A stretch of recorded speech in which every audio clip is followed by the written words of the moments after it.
Hello, I'm Panos Kotzathanasis, and this is Asian Movie Pulse Interviews. Today I'm here with Shadi Karamroudi, whose film It Turns Blue just won the Grand Prix in the international competition in Busan International Short Film Festival. How are you, Shadi? Great, thank you. Okay, I'm good. Okay, good. How do you feel about this success, the award? Did you expect it to win an award in Busan? Well, actually, the time that I actually attended the festival by myself in person, and I saw that a lot of great movies there, and actually that got me really surprised that I won an award, because there were like tons of all 40 films were like brilliant. I mean, so I was really surprised when I won the award. And of course really honored, but still I could think of much more better films there. So Okay. And tell me a bit before we go to the movie. You were initially an actress and then you became a director, if I am correct. Why did that happen? And also, did it help you being a director, the fact that you were an actress before? Actually I started them like together when I played my first feature film in 2013, and then I made my first short film at 2013 as well. So it was like they were growing along, but I stopped making film for a period of 8 years, and I was more involved in acting.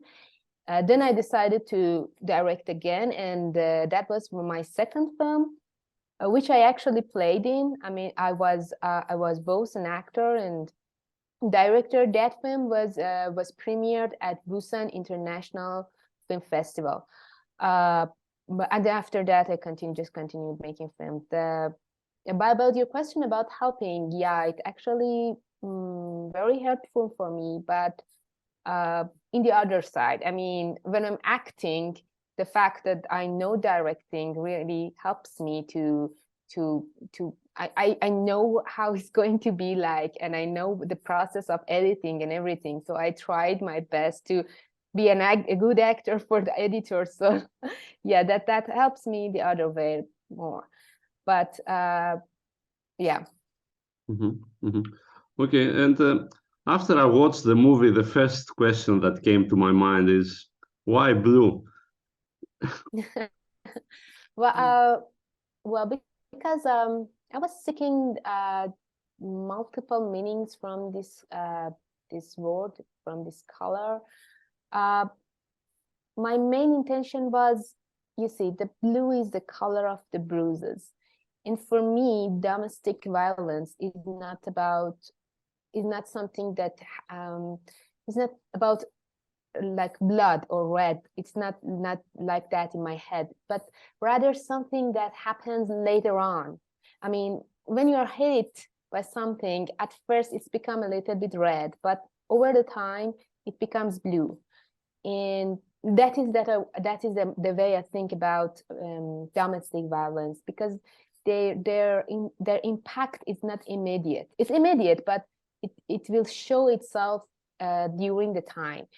I was interviewing some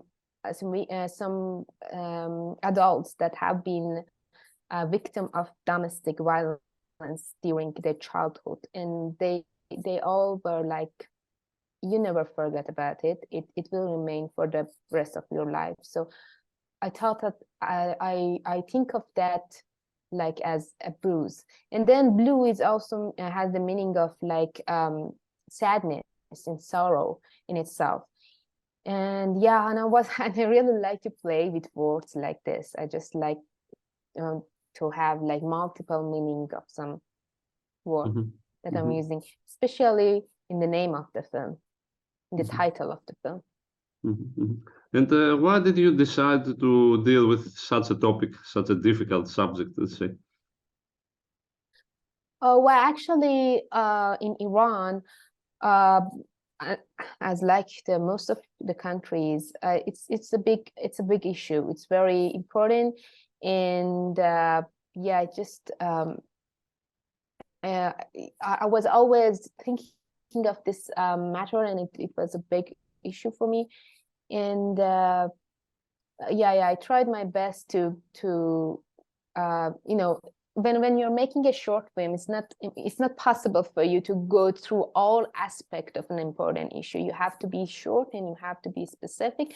I tried myself really hard, because beside of the when domestic violence happens, there's always a perpetrator of the violence that actually causes the injuries, but also there's always a concealer, someone who covers up for the violence. And that was the thing that was really that matters for me, because the perpetrator is always being accused of the act of violence, but the one who conceals it is just like always someone that the victim trusts. And that is, I think, even it could be as dangerous as the perpetrator itself. So I decided to focus on this issue in my film. But you see, these concealers that I'm talking about in Iran are mostly women, mothers and aunts that have been the subject of misbehavior at one point in their own lives. And even though they have suffered in themselves, but that doesn't legitimize their actions or diminish their important impact on the reproduction of the cycle of violence. But how do the authorities deal with such issues? Let's say if the mother in the movie were to go to the authorities and mention the fact that the father hits the daughter, what would happen next? Well, in Iran, the custody of the babies, the custody of the baby, custody of the baby girl. Okay, both gender is to the mother until the age of 7, and after that, it goes to the father. I think if she goes to authorities, they could limit the visit, but there's also going to be a problem when she's older and she has to go back to her father, you see, because this custody is only until 7 years old. And then I think that the most problem will be when she's older. Okay. And tell me a bit, have you put yourself in the place of Pari? What would you do in her stead, do you think? Yeah, actually, when I was making the film, there was a period of time that my actor was which is also a very brilliant and very well-known actress in Iran. She was like having problems adjusting our time schedule. And I was thinking maybe I should think of someone else, or I didn't want to do that because she was my ultimate choice. But at that time, when I was thinking of that, I couldn't imagine this woman, Pari, in my age, because you see, these kind of thoughts belong mostly to the previous generation, and I actually hope for that too. The new generation, my generation, hopefully I really wish for that, but I think it's true, that are more aware of the consequences of covering up for violence. So I would never do the same. I would never, and I will definitely tell the mother. I'm sure about it. I couldn't picture the woman was younger, because and that way it's going to be really heartbreaking for me. Okay, and the ending of the film is kind of open, let's say, but what you wanted to show in the last scene with Pari in her car is that she regrets what she did. That's the meaning of that scene. Well, at the beginning of my film, there is a blue rain covering the whole car. For me, it was like Pari has done her job and she has covered up for the whole incident. And after she watched the girl come to her mother, she was sure that she has done a good job covering up. And then when she's alone with herself, just like the consequences of her acts, just like coming down to her head, it's just she's being covered under the guilt of doing such a thing. That was a thing that I seek more. My story is not the whole film is not about the story. In my point of view, the whole film it's about how Pari feels about the whole incident. She is covering up, but at the same time, she knows that this is something that is no good for the kid, and she has suffered from it in her own life. But still, she is going to do it because she is part of the patriarchal society that Morteza is belonged to. And so, but for me is that the sorrow, that the pain would never leave Pari, the guilt, of course. And would you say that Iran is still very much a patriarchal society? Yes, I think so. Yes, and you see, I have a co-producer of Greece as well, and we were talking about this as well. And this is not an issue that is belong only in Iran. She told me that they have dealing with this kind of issue in Greece as well. But yeah, I think that Iran. I think of Iran as a very patriarchal country. And tell me a bit. Society, mostly. It is, for me, one of the most impressive scenes in the film is the one where the father is on the balcony and Pari is giving the child to her mother, and then for just a second they look each other. And tell me a bit about this scene, because this is one of the most impressive scenes in the movie for me. Yeah, thank you for mentioning that, because I really like that scene myself. And but no one pays attention to it. But whenever someone mentioned it, I'm really thrilled. For me, it was like Pari is in control of everything. She could have changed, but she didn't. For me, it's just like Morteza, the guy, the father, is so under the control of Pari as well, and so Pari could have changed the situation if she wanted to. Okay. And tell me a bit about the casting for the movie. How did that work? For Pari, Leili Rashidi is one of the very famous actors in Iran, and also she has a history of working with children in Iran. She has played in many films that has been made for children. So that was one of the most thing that because in my film, the girl, the aunt, is really trusted by the child, and actually she really was, because my child actor knew her from the films, and she really loved her. So I was seeking her not only for her very great performance, but because she also was very well known for working with children. And so I asked her. She was my only choice, and also she's my friend. So when I told her about the script, she really liked it, and so we got involved. About Morteza, it took a little bit longer for me to find him. Mansour Nasiri, he's an actor who is mostly playing, who has mostly played in theater in Iran. He has less experiences in short films.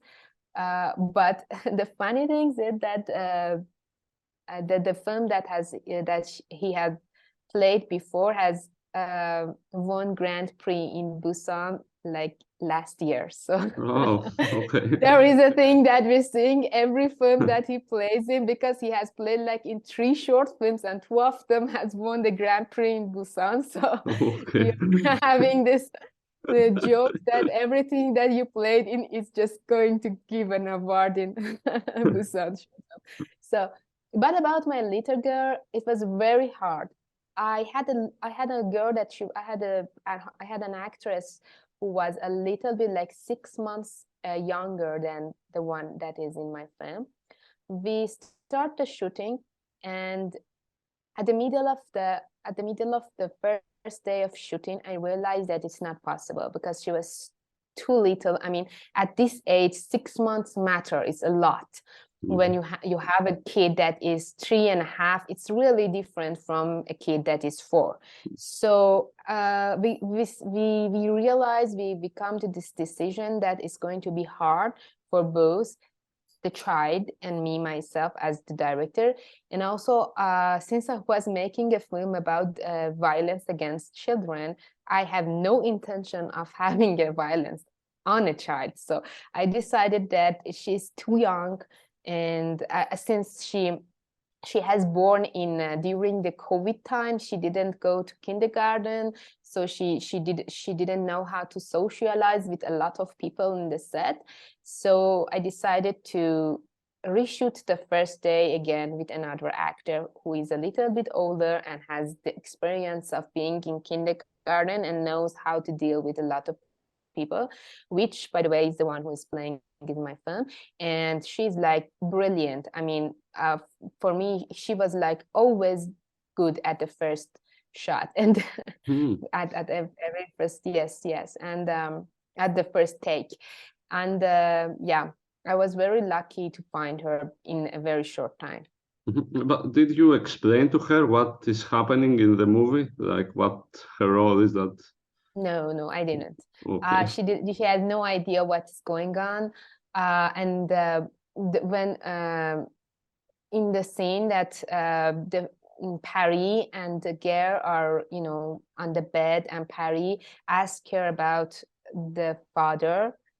At the actual filming, we didn't mention the father. We say some other names, just not to, you know, change anything in her mind about his own father, because she didn't know the concept of acting. So when if I told her that your father's, if he told me that, if I asked her to tell that she has been hidden by her father, it would just like be so confusing for her. So we just said another name and said that it's just a game, and yeah, she was coping. And also in the scene that the father is dealing with the child to go to the bathroom, at that scene we say the guy is saying completely different, and we are using his back shot, so it's not obvious what he's saying, because you know, my actor has been taught in the kindergarten that you shouldn't if some guy is telling you that he wants to go to the bathroom with you, that guy is dangerous. So we use, does it make sense to you? Yeah. Okay. Yeah. So yeah, she has been taught in the kindergarten that trust no guy who asks you to go to the bathroom with you. So because of that, we have to, he is just saying something else, and I asked the actor to say the other words. So then we did it in the post-production. Okay. And tell me a bit, what is the situation in Iran with short movies? Is there space for them to screen, like will your movie screen in Iran at some point? Well, there are some little film festivals, but the main festivals in Iran is Tehran International Short Film Festival, which, by the way, is an Oscar qualifying film festival. But I have missed the deadline for that, and there is another festival which is mostly like not a festival; it's like